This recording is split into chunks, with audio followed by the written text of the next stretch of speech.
Bien, j'aimerais prendre quelques instants, souhaiter la bienvenue à ceux qui nous écoutent pour Chris.com et d'autres sur YouTube.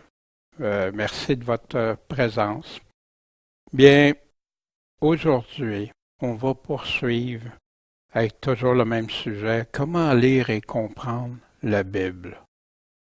S'il y a quelque chose d'important pour notre éternité, c'est bien comprendre ce que Dieu nous a dit, puis qu'est-ce qu'il attend de nous. Puis c'est un Dieu juste et bon, puis il ne nous demandera pas des choses qu'il ne nous aurait pas dit, ou tout ça. Il veut qu'on comprenne.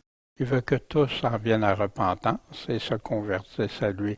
Il veut que tous marchent dans l'intégrité. Ce pourquoi il nous avait créés, puis d'aimer Dieu, puis d'aimer notre prochain. Et aujourd'hui, on va poursuivre avec la question ou l'affirmation que Jésus utilise, ses apôtres bien sûr aussi, le comment. Un mot si important qui suscite des interrogations de wow, comment ça va se faire, qu'est-ce qui va arriver, etc. Tout ça. On va regarder ça ensemble. Et ce sur quoi est basé ce ministère. Bien sûr, nos méthodes d'interprétation intrinsèques, Dieu parle, c'est lui qu'on écoute. La Bible s'interprète par elle-même. Elle donne les réponses elle-même. Tu cherches un sujet, tu vas retrouver si tu regardes attentivement. Puis, qu'est-ce que nous dit le texte qu'on est en train de lire? Le contexte, les autres textes, jamais de contradiction. Puis le pantexte, c'est-à-dire toute la Bible, toute la parole de Dieu.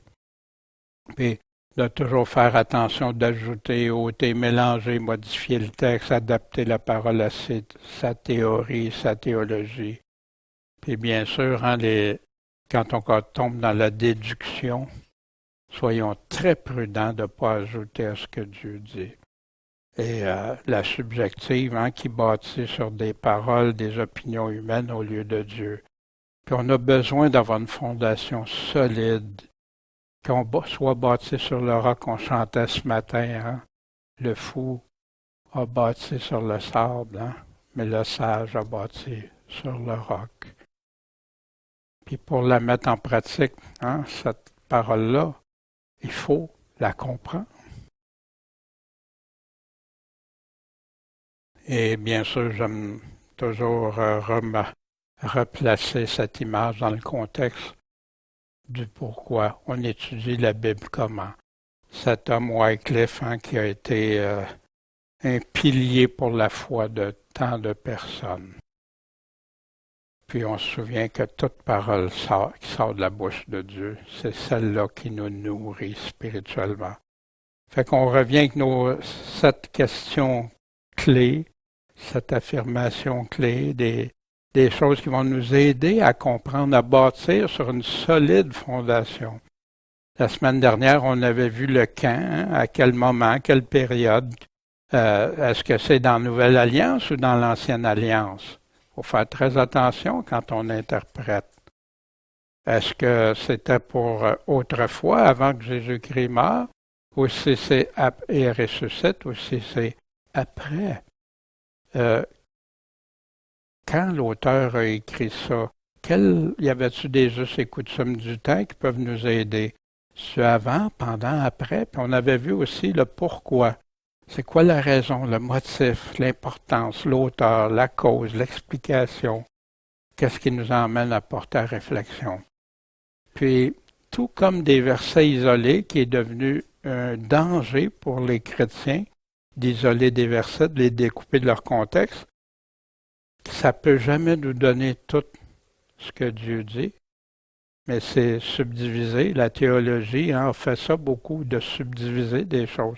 Puis oui, on a besoin d'étudier par sujet. Oui, on a besoin parfois d'aller explorer, on va le voir bientôt.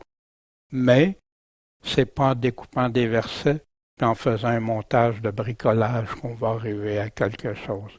Mais la même chose, les questions, les affirmations isolées, ça va nous empêcher de comprendre la Bible, comprendre le contexte de ce qui est dit. Fait qu'aujourd'hui, puis quand tout est rassemblé, là, on a le bon portrait. Là, on peut voir. Puis aujourd'hui, on va voir le comment.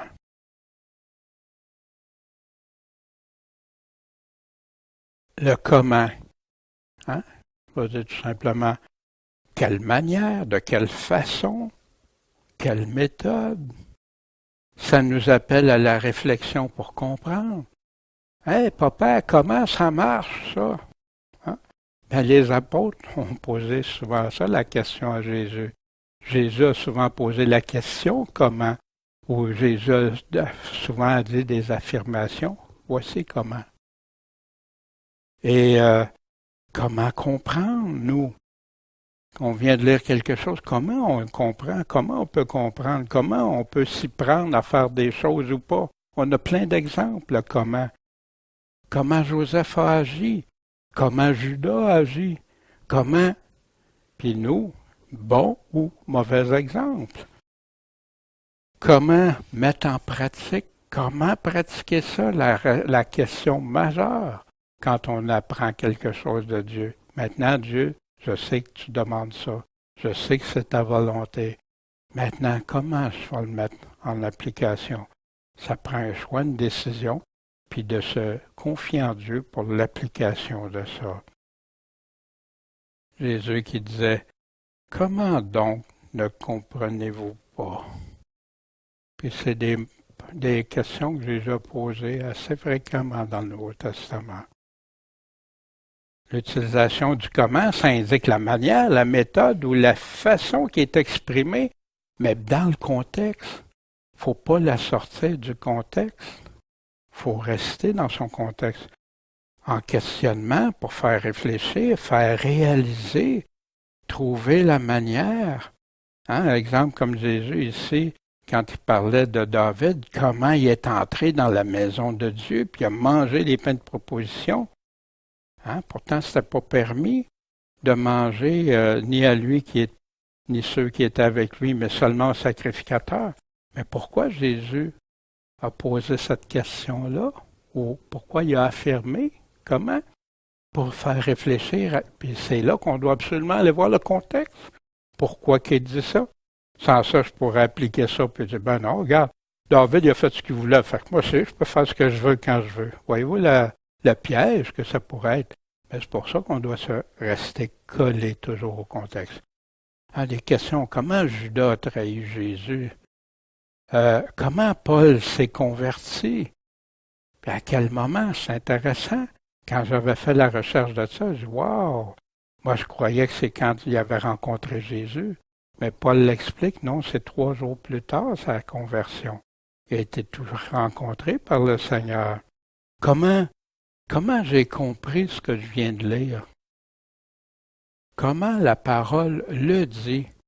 Pas comment je pense, comment les autres le disent, non, comment Dieu le dit. Puis comment l'appliquer et le mettre en pratique dans ma vie? Comment obtenir les promesses? Le mot comment, une question qu'on devrait se poser quand on lit des textes. Beaucoup lisent pour lire, hein, ils chronomètrent ou tel chapitre, telle chose, mais ils ne se posent pas de réflexion. Comment tu vas être nourri adéquatement? Comment écouter les avertissements? Pas faire du focus juste sur un ou sur l'autre. Pas juste les avertissements, mais les promesses aussi. Mais tout. Comment je vais les avoir? Y a-t-il des conditions? Y a-t-il un contexte pour ça? Puis plusieurs mots qui indiquent le comment, bien sûr, le mot comment, comme quand tu lis dans le texte comme cela, comme ceci, ben oui, c'est le comment. Ainsi, de cette façon-là, de cette méthode-là, de cette manière, en ceci, on va en voir quelques-uns, en ceci, c'est la manière, la façon, en cela. Le mot en aussi, quand tu vois le mot en, souvent, ça peut te dire le comment. Comment être en Jésus-Christ? Hein? Ben, là, tu te poses la question, comment l'être en Jésus-Christ? Le contexte du texte le clarifiera, nous éclairera pour tout ça. Il y a d'autres mots, d'autres tourneurs de phrases. Jésus l'utilise fréquemment. Hein?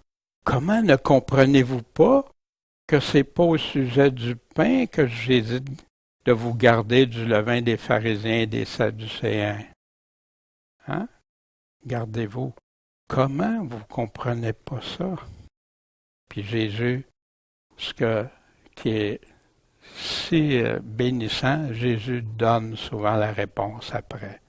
Parfois, il ne donnera pas de réponse parce qu'il veut que la personne réfléchisse. Il veut que les auditeurs cherchent au-dedans d'eux. Puis, pas juste au-dedans d'eux, mais qu'est-ce qui est écrit ailleurs. N'entendez-vous pas cette similitude, cette parabole, cet exemple? Et comment allez-vous entendre les autres si vous ne comprenez pas la parabole de la semence dans les 4 terrains, puis que Jésus nous explique la parole qui est enlevée, hein, qui rentre, mais qui est enlevée par le malin, celle que les soucis de la vie, hein, sur la terre, sur la pierre, excusez, d'autres dans les ronces, les épines.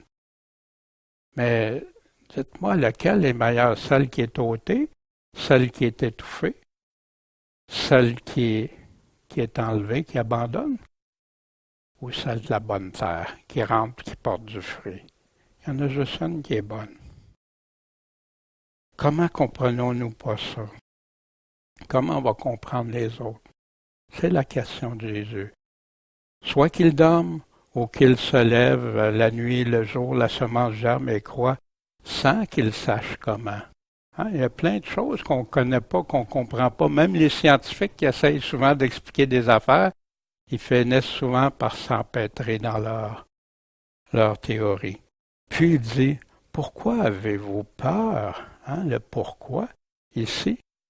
Comment n'avez-vous pas de foi? Comment? Comment ça peut arriver? Pourquoi vous n'avez pas de foi? Puis le contexte nous dit comment? À cause de leur peur. Vous avez peur, donc vous ne faites pas confiance, vous n'avez pas la foi. Mais si vous ne croyez pas ces écrits, comment vous allez croire mes paroles? Moïse parle, vous l'avez, vous savez tout ça, puis là, vous ne croyez même pas de certaines paroles qu'il vous dit, vous choisissez celles que vous voulez, puis là, ben, comment vous allez croire mes paroles? Parce que Moïse, c'est de Jésus qui parlait. Un prophète viendra, écoutez-le dans tout ce qu'il vous dira. Pour comprendre, pour expliquer, pour faire réfléchir, c'est un mot majeur, important. Puis quand je parle de mots, c'est pas juste le mot lui-même, c'est comment ce mot-là, cette idée-là est présentée. Les commandes appellent à la réflexion de Jésus. Hein? Quand ça va être au temps du banquet. Mon ami, comment es-tu entré ici sans habit de noces? Puis il a eu la bouche fermée. Hein? Comment tu as réussi à rentrer? Mais il a été expulsé. Hein? Comment donc David l'appelle-t-il par l'Esprit son Seigneur en disant, si donc David l'appelle son Seigneur, comment est-il son fils? Comment? C'est-tu parce que Jésus cherchait la réponse? Non, parce qu'il voulait amener à la réflexion.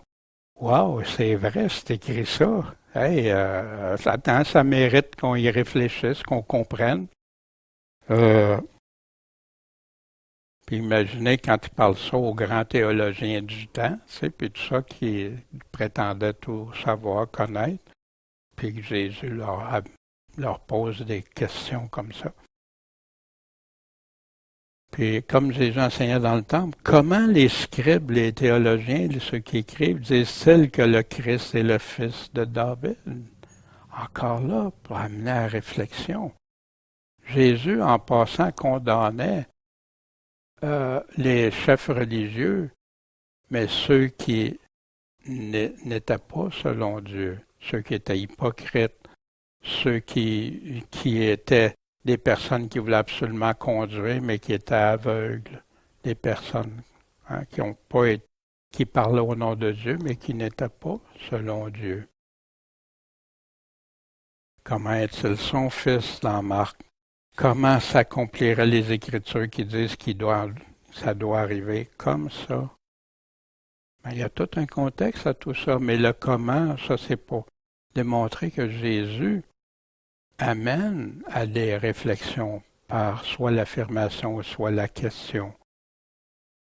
Mais il n'y a pas juste Jésus, il y a les pharisiens qui délibéraient entre eux comment il était pour le faire périr, imagine, le Fils de Dieu. Race de vipères. Quelqu'un m'avait dit, Jésus il a juste de l'amour, il n'a jamais démontré autre chose. Non, Jésus a de l'amour, mais il a de l'amour pour son Père en premier. Puis Jésus avait en horreur qu'on dise des mensonges au nom de son Père ou agir de façon qui ne correspondait pas à son Père tout en conduisant les autres. Dans ça, les influençants. Comment pourriez-vous dire de bonnes choses étant méchants? C'est de l'abondance du cœur que la bouche parle.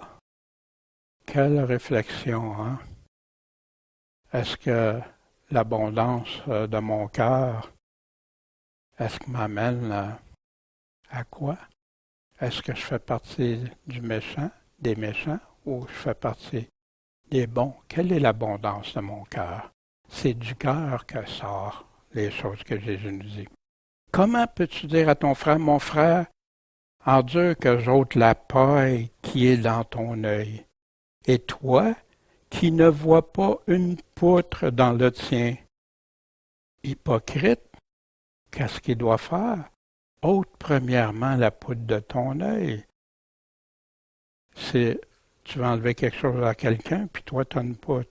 Premièrement, enlève ta poutre. Après ça, alors tu verras comment tu ôteras la paille qui est dans l'œil de ton frère. Voici le comment de Jésus. Considérez comment les lys croissent. Qui a vu les fleurs pousser? À chaque année, les fleurs commencent à pousser. J'étais émerveillé de voir ça. Comment ça? C'est rien, ça pousse un petit peu, tout à coup, wow, ça devient une belle fleur. Pourtant, Salomon n'a jamais été. Puis Jésus nous amène à réfléchir. Comment pouvez-vous croire quand vous tirez votre gloire les uns des autres? Combien de personnes tirent la gloire des autres, puis se félicitent entre eux, puis tout ça, mais ils ne cherchent pas la gloire qui vient de Dieu seul. Ils cherchent la gloire qui vient de Dieu seul. Puis après ça, oui, ensemble, amen. Mais de chercher la gloire. Un tel dit ça. Jésus a dit ça, mais non, c'est plus important ce qu'un tel dit. Wow, quel piège. Si Satan chasse Satan, il est divisé contre lui-même. Comment son royaume va subsister? Une question très logique, très simple. Hypocrite, vous savez discerner l'aspect de la terre et du ciel. Comment discernez-vous pas ce temps-ci?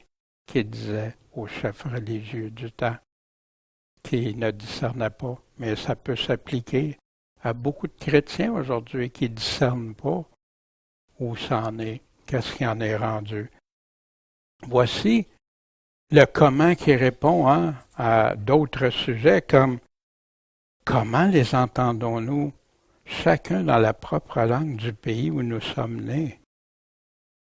Ce comment-là définit quoi? Le parler en langue biblique.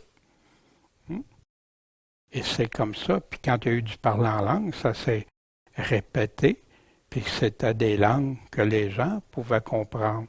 Mais il y avait des gens qui ça prenait des interprètes si tu ne comprends pas le chinois ou tu ne comprends pas telle autre langue. Comment as-tu résolu cette action dans ton cœur? C'est pas aux hommes que tu as menti, mais à Dieu. Wow! Comment t'es arrivé à prendre ce choix-là, cette décision-là, puis à commettre ça? à Dieu. Hein? L'apôtre Pierre qui posait la question, Saphira puis Ananias. Comment? Des fois, nous, on peut se poser le comment j'en suis arrivé à poser tel geste? Comment j'en suis arrivé à faire quelque chose dont j'ai si honte aujourd'hui? Comment? Il y en a qui disent, ah non, pense pas à ça. Non, non. Parce que si tu penses au comment, c'est comme ça que tu vas dire, ben, ça n'arrivera plus, ça. Seigneur, je reconnais, je me repens, puis j'en veux plus de ça. Je veux plus commettre cette erreur-là. L'observation attentive du comment va répondre à plusieurs questionnements légitimes qu'on peut avoir.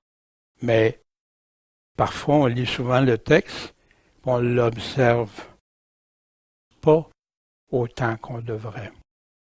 Puis bien sûr, quand on commence, on lit, on fait de la lecture, on ne se pose pas toutes ces questions-là, on lit, puis c'est bien. On est encore au lait. Puis après ça, on a besoin de se nourrir de viande. Là, quand on a fait un portrait, ben là, j'ai besoin d'aller plus précis dans le portrait. Hein, cette belle peinture, ben, je regarde le grand tableau, puis après ça, je vais regarder plus les détails. Ah, tu as vu le bel arbre là? Hey, tu sais, j'avais pas vu ça. Il y avait un petit chien là sur le bord du lac, telle autre affaire, telle autre chose. Tu vas plus dans les détails. C'est une image, bien sûr. Là, je ne compare pas de la Bible à un tableau. Mais le principe est là. Jésus qui nous explique comment prier. Pourquoi? Parce que ses disciples lui ont demandé, enseigne-nous comment prier. Fait que donc, vous priez comme ça. Comment prier? Voici ainsi. Notre Père qui est aux cieux, ton nom soit sanctifié, ton règne vienne, ta volonté soit faite sur la terre comme au ciel. Donne-nous aujourd'hui notre pain quotidien. Pardonne-nous nos offenses, comme aussi on pardonne à ceux qui nous ont offensés. Ne nous induis pas en tentation, mais délivre-nous du malin. Car à toi appartient le règne, la puissance et la gloire à jamais.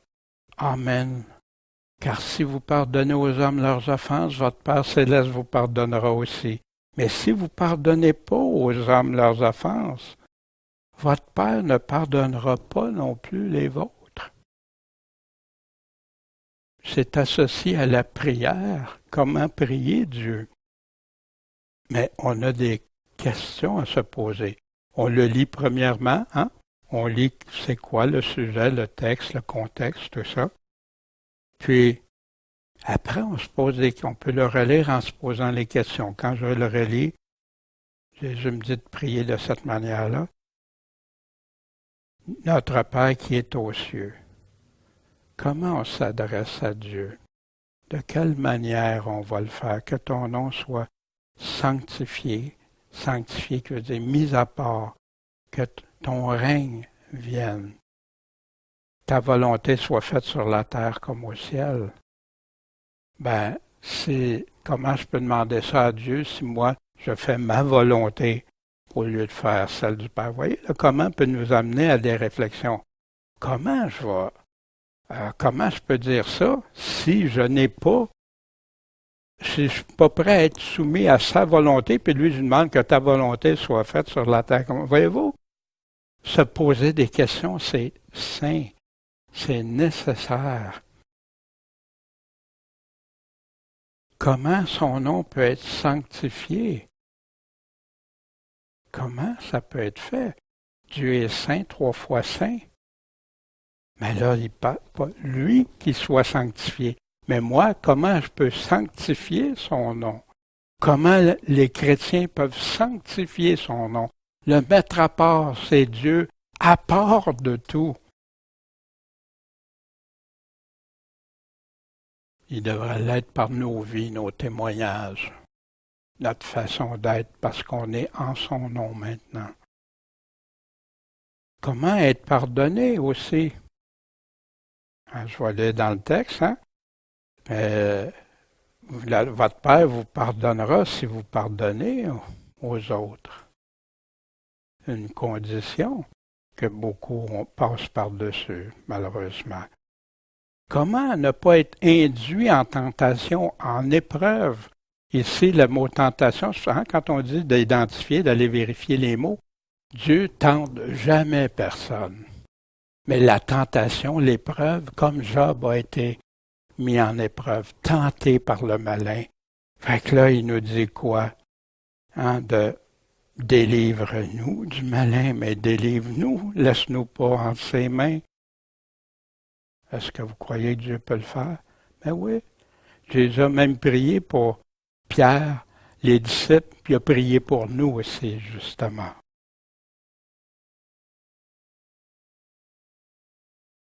Mais si je vais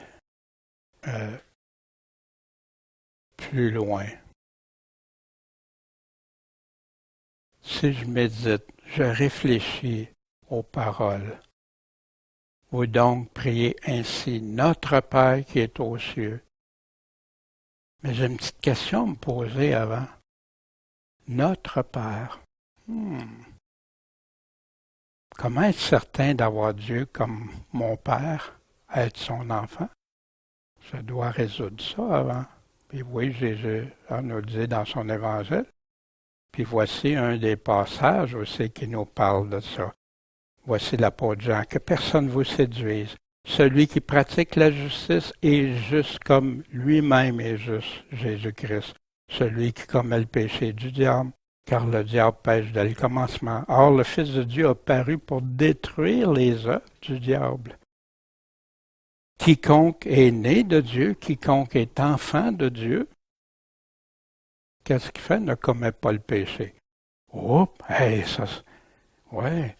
Si tu as péché, Jean nous a donné la solution. Confesse-le, avoue-le, repens-toi. Mais un chrétien qui se justifie de demeurer dans le péché, voici ce qu'il dit. Quiconque est né de Dieu commet pas le péché. Pourquoi? Parce que la semence de Dieu demeure en lui. La semence de Dieu, la parole de Dieu nous sanctifie, nous fait demeurer en lui. Et il ne peut pécher. Pourquoi? Parce qu'il est né de Dieu. C'est en cela que se révèlent qui? Les enfants de Dieu et les enfants du diable. Juste deux catégories, c'est deux qui à répondre. Quiconque ne pratique pas la justice et n'aime pas son frère n'est pas de Dieu. Fait que si je dis mon Père qui est aux cieux, qu'est-ce que je dois m'assurer?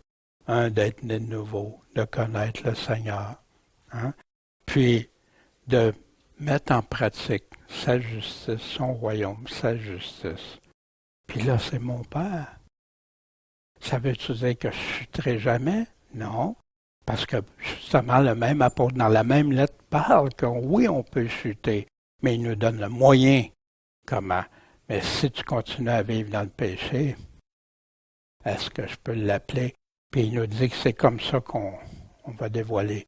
Comment on peut distinguer qui est l'enfant de Dieu, qui peut l'appeler son père ou qui ne l'est pas? Comment on se conduit quand on est un enfant de Dieu? Dans sa justice, comme lui-même. Comment se conduit maintenant un enfant du diable? Ben, il vit dans le péché. Il ne reste pas dans la justice de Dieu. Puis comment je pourrais l'appeler mon père si je lui appartiens pas? Voyez-vous, c'est un exemple, mais juste une phrase, là, mais qu'on peut regarder attentivement. Se poser la question comment qui peut nous amener. Puis tu peux arriver à d'autres choses que ça va t'amener. Mais c'est pour ça que la Bible aussi, c'est un trésor dans lequel on peut puiser. Mais si mon cœur est intègre, honnête, Dieu, je peux t'appeler mon Père ou non? Qu'est-ce que je dois faire pour vraiment être ton enfant?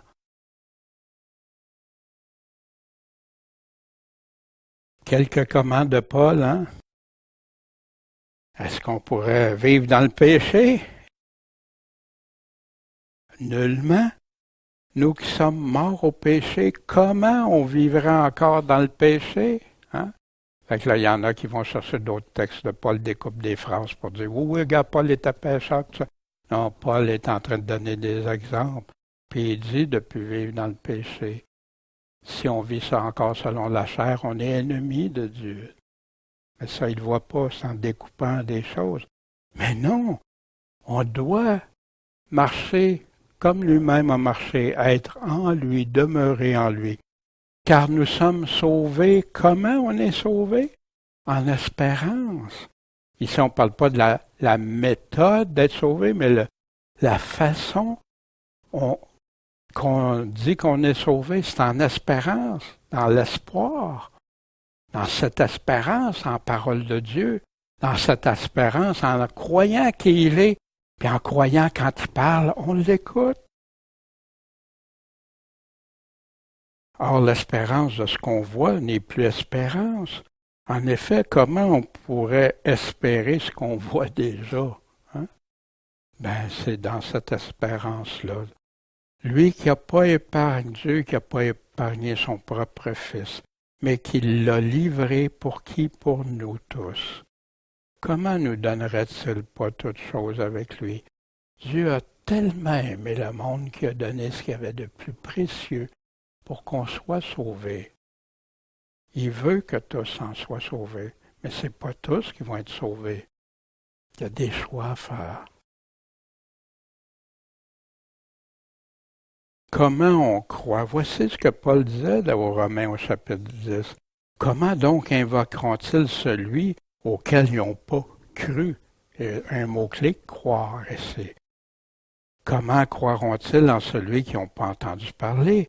Comment vont entendre parler s'il n'y a pas quelqu'un qui prêche, quelqu'un qui va porter, annoncer la parole de Dieu? Et comment prêchera-t-on si personne n'est envoyé? Selon ce qui est écrit, qu'ils sont beaux les pieds de ceux qui annoncent la paix, de ceux qui annoncent de bonnes choses. Mais tous n'ont pas obéi à l'Évangile. Pourquoi? Parce qu'Ésaïe a dit, « Seigneur, qui a cru à notre prédication? » Donc, la foi vient de ce qu'on entend, puis ce qu'on entend vient de la parole de Dieu. Comment on croit? Tu as toutes tes réponses ici. C'est qu'est-ce que Dieu a dit, pas ce que les hommes. Les hommes vont répéter, vont dire ce que Dieu a dit. Quelques autres comment, hein? Afin que tu saches, si je tarde, hein, que Paul dit à Timothée, comment il faut se conduire dans la maison de Dieu. Puis cette maison de Dieu-là, c'est quoi? C'est l'Église du Dieu vivant. Puis c'est la colonne et la base de la vérité. Quelle tristesse aujourd'hui. Tu regardes tout ça, ils ont plein de vérités qui se contredisent les unes les autres. Puis ils s'appellent tous Église. Ah, je dis pas des fois d'une erreur, tu sais, que des fois il y a des choses qui peuvent se glisser, des erreurs. Mais ici, t'es l'appui puis la colonne de la vérité. Si l'Église n'est plus ça, où se tourner? Puis c'est pour ça que dans ce temps-ci, la parole de Dieu est si cruciale, si importante à bien comprendre, à bien saisir ce qui est écrit. Comment échapperons-nous si on néglige un si grand salut qui a été premièrement annoncé par le Seigneur puis qui nous a été confirmé par ceux qui l'avaient entendu? La doctrine de Christ, son message. Et celui qui aurait des biens dans ce monde, qui voyant son frère dans le besoin, lui fermerait ses entrailles. Explique-moi comment l'amour de Dieu demeurait-il en lui? Hein, ça apporte une réflexion. Si quelqu'un dit « j'aime Dieu » puis qui n'aime pas son frère, son frère, c'est un menteur. Car celui qui n'aime pas son frère qu'il voit, comment peut-il aimer Dieu qu'il ne voit pas? Le mot « comment » est utilisé puis si important pour nous amener à réfléchir, à comprendre, à aller voir. Il y a des choses qui sont très faciles, hein? On n'a même pas à y réfléchir, on n'a même pas « Wow, la réponse se met là ». Mais quand on arrive dans d'autres textes, on est habitué, ah déjà, je sais déjà ce que ça veut dire. Non, pose-toi ces questions-là. Le comment en est une importante. Appliquer le comment, avec qui, quoi, quand, pourquoi, hein, les questions qu'on a vues à ce jour. Pour ce qui est du vêtement, hein, le qui ici est un vêtement, ce qui est retourné, qui appartient pour le vêtement. Pourquoi êtes-vous en souci? Pourquoi êtes-vous comment en souci? Observez comment les champs croissent, ils travaillent, ils ne filent.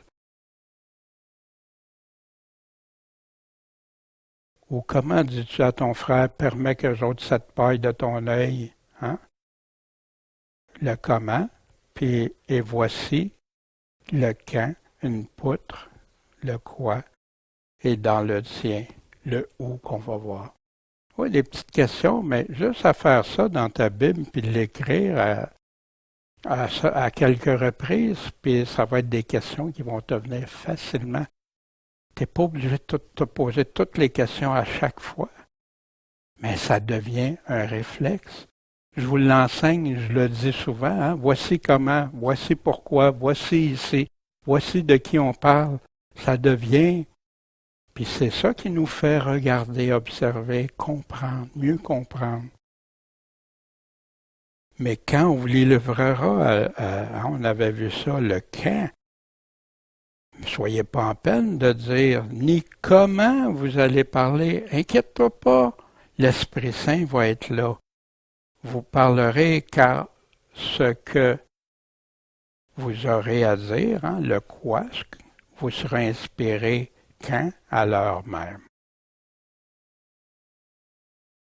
Et voici une autre application du comment avec le qui, le quoi, quand et pourquoi.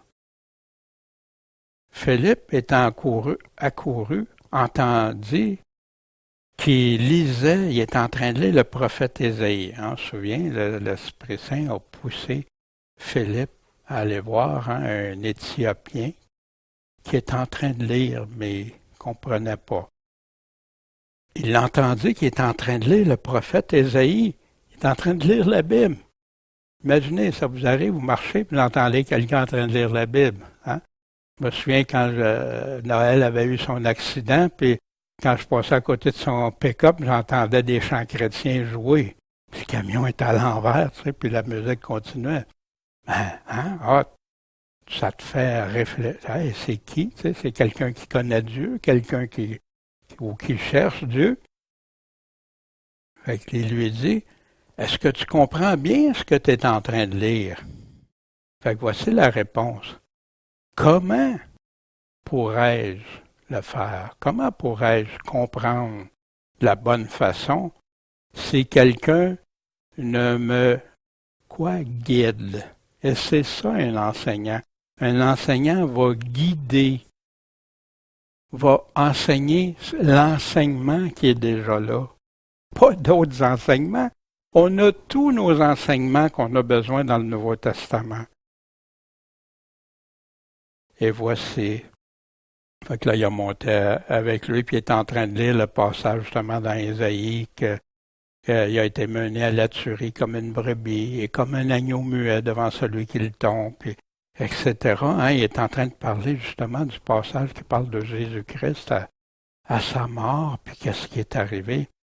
Fait que là, sa vie a été retranchée de la terre. L'eunuque prend la parole, dit à Philippe, « Je te prie, de qui le prophète dit quoi cela? Est-ce que c'est de lui-même ou quelqu'un d'autre? Est-ce qu'il se posait des bonnes questions? Bien oui. Oui, qui? J'ai besoin de comprendre, de connaître. Philippe prenant la parole et commençant par cet endroit-là. Pourquoi on commence par l'endroit où les personnes nous posent des questions? Parce que c'est leur sujet d'intérêt. le comment, ça nous donne une belle façon comment on peut témoigner, amener, guider quelqu'un ou enseigner quelqu'un. Puis, lui annoncer quoi? L'Évangile de Jésus. Enseignez-leur tout ce que je vous ai commandé, en faisant des disciples, baptisez-les, etc. Et voici, comme ils continuaient leur chemin, fait que ça ne s'est pas passé dans quelques instants, c'est pas passé dans quelques versets que tout s'est fait immédiat. Non, combien ça peut prendre de temps d'expliquer des choses concernant Dieu. Fait que là, et voici une preuve de ça. Qu'est-ce qui m'empêche d'être baptisé? Il pouvait-tu savoir ça tout seul? Hein? Avant que Philippe lui explique l'Évangile. Philippe lui dit, si tu crois de tout ton cœur, cela t'est permis. Et l'eunuque répondit, je crois que Jésus-Christ est le Fils de Dieu. Il y en a qui pensent que s'il aurait dit ça, que c'est juste qu'il croit ça. Non, il croit qu'il est le Fils de Dieu. Donc, si je crois que le Fils de Dieu, je l'obéis, c'est pour ça qu'il voulait être baptisé.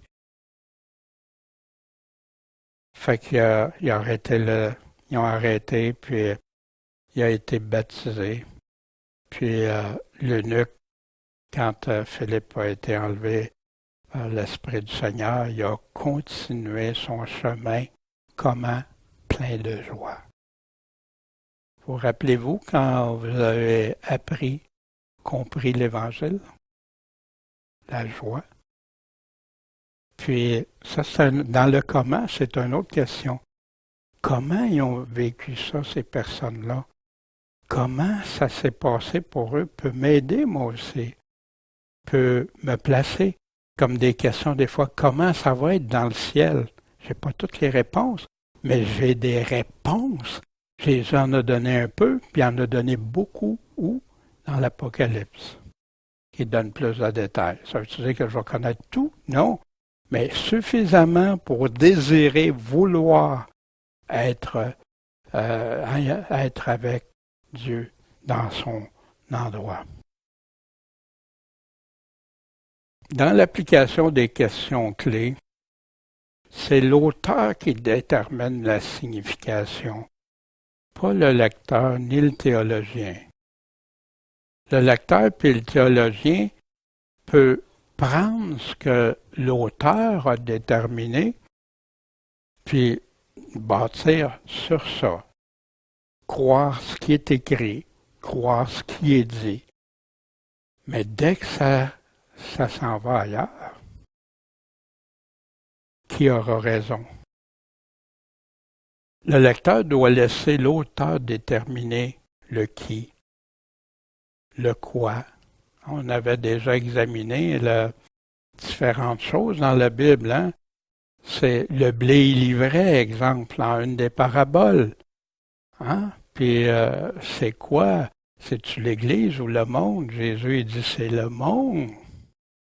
Moi, je n'ai pas le droit de dire c'est l'Église. Contredire Jésus, je donne un exemple parmi d'autres. Mais on doit laisser le texte nous répondre. Puis moi, qui je serais pour dire à Jésus, non, Jésus, je pense que tu as fait une erreur, là, parce que moi, je suis sûr que c'est l'Église, c'est pas le monde. Voyez-vous l'absurdité que ça serait? Pourtant, les gens se le permettent aujourd'hui. On se pose ces questions, le qui, le quoi, le quand, le pourquoi, le comment, puis on va voir le où et le combien. Puis sans ajouter, quand on utilise, n'ajoute rien à ces paroles de peur qu'ils ne te reprennent puis que tu sois trouvé menteur. Quelle horreur! Puis c'est le reproche que Jésus a fait aux pharisiens parce qu'ils proclamaient des mensonges au nom de Dieu. Non, Dieu l'a dit, je me tiens à ça. Dieu l'a pas dit, puis souvent, tu poses la question à des prédicateurs, des enseignants, moi ça m'est arrivé de poser des questions. OK, où tu trouves ça dans la Bible? Puis là, ça part dans toutes sortes de directions. Non, je veux juste le lire comme tu me le dis textuellement, là. Je veux le trouver, là. Puis là, c'est souvent après ça du bricolage ou Ah, tu comprends pas, toi, t'es pas assez, hein? Mais c'est ça, là, souvent. Non, restons dans ce que Dieu nous a dit. Soyons en pleine assurance. Que va valoir la parole d'un homme contre la parole de Dieu? Wow! Voici, je proteste à quiconque entend les paroles de la prophétie de ce livre, hein, qu'on a vu. Si quelqu'un y ajoute, Dieu va faire tomber sur lui les plaies écrites dans ce livre. Oh non, non, ça c'est pas pour moi, je suis sauvé, mais j'ai changé plein d'affaires dans. J'ai ajouté des choses. Hein. Il y a des Bibles qui ont des milliers de mots de plus que le mot original, que le texte original. Fait qu'ils peuvent tomber pile comme tomber à côté, hein. N'ajoute rien. Sans retrancher. Si quelqu'un retranche des paroles du livre de cette prophétie, Dieu va retrancher sa part du livre de vie et de la sainteté et des choses qui sont écrites dans ce livre. Pourquoi nous, on doit s'arrêter à ça? Parce que c'est pour qui ça? C'est pour tous ceux qui vont parler au nom de Dieu ou qui vont croire. Sur quoi tu as basé ta foi? Sur des ajouts? Ou c'est sur des omissions, des modifications? Puis ça ne plaît pas à Dieu. Voici dans Deutéronome, ajoutez rien à la parole que je vous prescris, et vous en diminuerez rien. Hein? Diminue rien. Dans quel but? D'observer les commandements de l'Éternel, votre Dieu, que je vous prescris. Puis exactement comme Jésus, apprenez-leur à tout ce que je vous ai commandé, tout ce que je vous ai prescrit. À observer, ça veut dire le mettre en pratique. Je vais laisser le soin, je vais juste les présenter, mais je souhaite que vous les fassiez vous-même, ces réflexions-là. Ça va être sur YouTube, bien sûr, puis ça va être aussi sur pourchrist.com, où vous pouvez télécharger simplement le PowerPoint, puis les avancer une après l'autre, puis regarder. Fait que voici, à partir de la diapositive 23, se poser des questions qui, quoi, quand, pourquoi, comment. Dans cette portion du psaume de David, médite en te posant des questions clés appropriées. En passant, ça veut dire que tout le temps, toutes les questions sont utilisées? Non, il y a des fois, c'est pas pertinent. Puis il y a des fois, oui, ça l'est très. Le psaume 86, versets 3 à 13, d'aller voir quel est le contexte et répondre à ces questions-là. Puis je crois que j'allais en être béni. Le psaume 86, je marque verset 3 à 13, mais vous pouvez le en entier, mais c'est pas des fois pas aussi que les gens voient ça comme une trop grosse. Aussi, un autre psaume, le psaume 1. 6 versets. Je ne crois pas que ce soit au-delà de la portée de qui que ce soit, puis de prendre au moins quelques minutes pour aller regarder, étudier, qu'est-ce qui se passe. Puis j'ai mis quelques exemples de questions qui peuvent permettre de réfléchir en profondeur. De quoi le texte est-il en train de parler? Pour rester dans le contexte, pas découper puis mettre ça n'importe où, faire du bricolage avec, non. De quoi qu'il est en train de parler? Qui sont concernés dans ça? Il y en a plusieurs qui. Qui va subsister? Puis qui ne subsistera pas? Pourquoi que l'enseignement de ce texte est si important? Le texte nous le dit. Comment l'homme qui voudrait être heureux doit-il marcher? Le texte répond à ça. Un autre psaume. Pourquoi ce tumulte parmi les nations? Beaucoup de gens se posent, pourquoi, qu'est-ce qui arrive? Pourquoi ça a tout changé? Pourquoi ci, pourquoi ça arrive? Ben, je pense que tu peux aller voir, hein. Jésus nous en parle dans Matthieu 24, Luc 17, tout ça. Mais ici, dans le psaume 2, écrit un millier d'années avant, tu as des réponses. Puis répondre, regarder ça, en te posant une question. Donc, comme exemple, de quoi ce texte parle-t-il? C'est quoi le contexte de ce psaume-là? Encore là, il y a juste quelques versets. C'est le psaume complet. Qui sont concernés? Aussi, il parle d'un fils. C'est qui ce fils-là? Qu'est-ce qu'il va faire? Quand est-ce ces événements-là? Puis quand va se manifester la colère du Seigneur? Puis pourquoi qu'elle va se manifester? Comment ceux qui gouvernent puis ceux qui jugent actuellement doivent agir pour ne pas périr quand sa colère va se manifester? Parce qu'il dit, il identifie le problème et il donne la solution si les gens ne veulent pas de ces conséquences de sa colère. Comment ceux et celles qui voudront être heureux doivent-ils marcher? Encore, il répond à cette question-là. Puis qu'on fasse partie de ces heureux. Il y en a qui croient que ça peut être heureux tout le temps, tout le temps. Non, on est heureux, on est dans la joie du Seigneur, tout ça. Mais on vit parfois des choses terribles. On a nos frères qui se font martyriser aujourd'hui là, parce qu'ils croient en Dieu. Et Dieu leur accorde une paix. Puis nous ne les oublions pas dans nos prières ou soit par soutien financier aussi.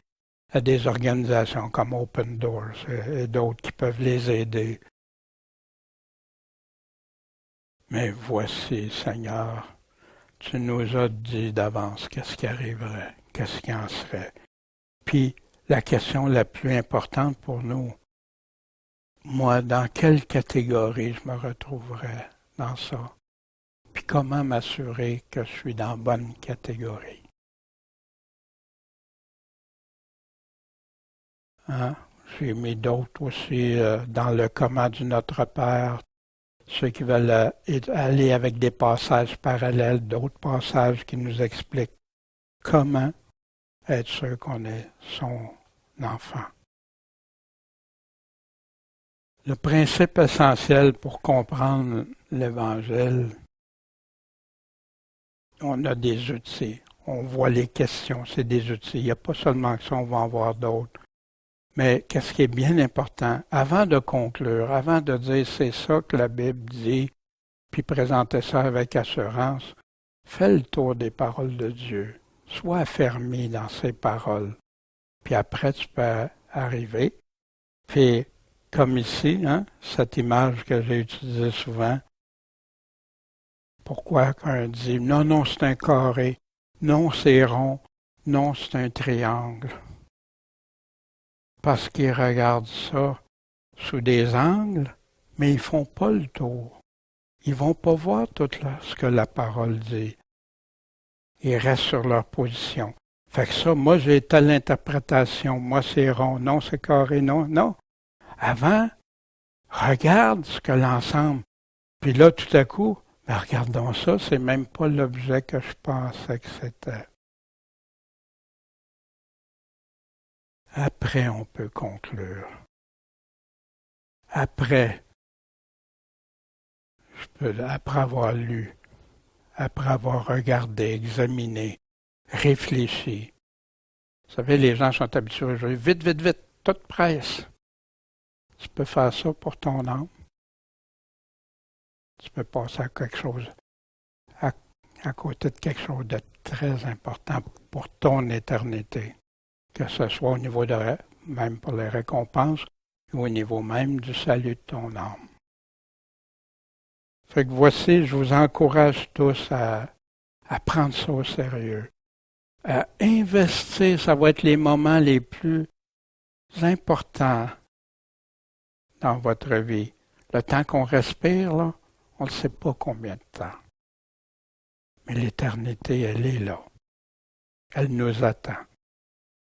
Maintenant, faisons les bons choix.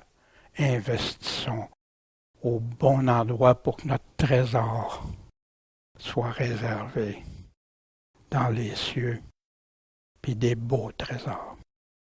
Bon Père Céleste, merci de ta parole, merci. Je te prie, Seigneur, pour tous ceux qui vont écouter, qui ne soient pas découragés, qui prennent les choses selon là où ils en sont rendus, Seigneur, mais qu'ils aiment ta parole. Donne-leur cet amour, cette soif de vérité, cette soif de t'entendre, d'être en communion avec toi. Seigneur, ton Esprit Saint nous a donné ces paroles, que ton Esprit Saint nous guide, nous éclaire, nous rende ça si vivant, Seigneur, puis qu'on ait tellement soif de ta présence. En ton saint nom, Jésus-Christ, Maître et Sauveur. Amen.